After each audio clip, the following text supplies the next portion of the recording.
This is the 10th year that we've had this continuing legal education, doing business in Indian country. We got a little bit of a late start as we had a change in administration, and obviously I just came on the bench here at the beginning of January.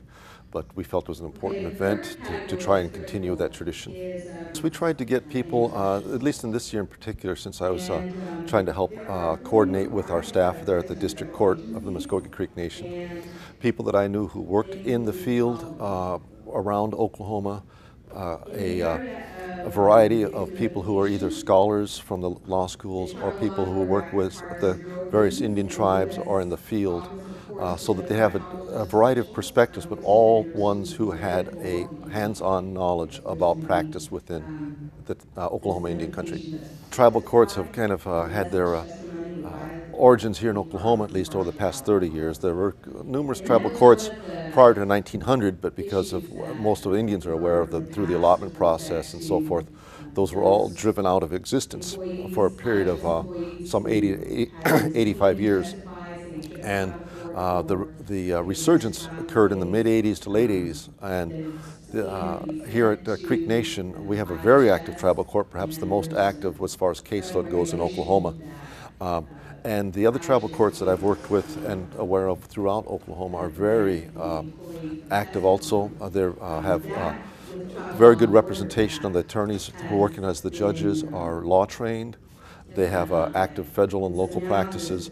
So I think that oftentimes the level of practice in the tribal courts is perhaps at least as good as state courts and sometimes better. So I think that that's something that perhaps is not aware by the general public, how active they are, the level of expertise and practice that is found there. And that's what we're trying to do, is get that a little bit of knowledge out there and also, of course, give information to those people who are here. Sometimes we have a lot of very difficult cases that are brought to us. We have dealing with children, dealing with parents, dealing with the citizens of the nation, and we have to always keep that in mind. So it has to be a combination of doing what we have to do and yet remembering who has put us on the bench and why, as far as serving the nation and the citizens. But it's been pretty exciting. I think that the staff there is very good.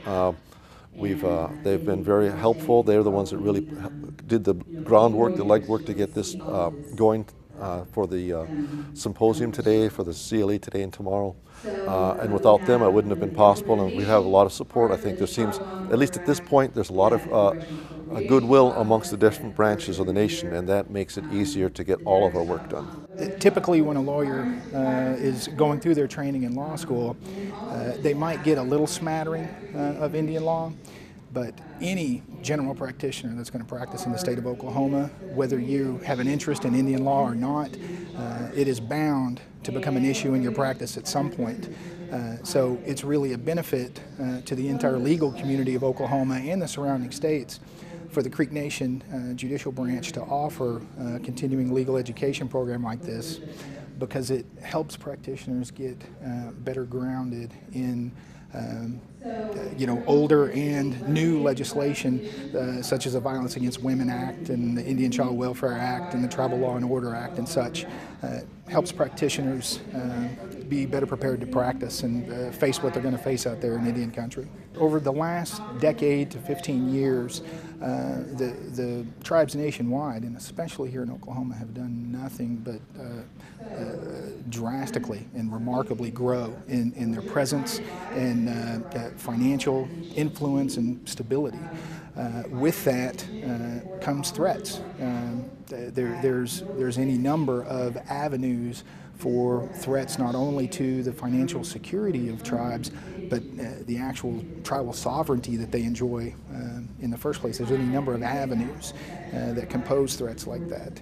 So that's another benefit that a CLE program like this offers, because it helps practitioners that are either interested in focusing on those specific areas or that just have to do it by virtue of who they're representing to be able to do it much more efficiently.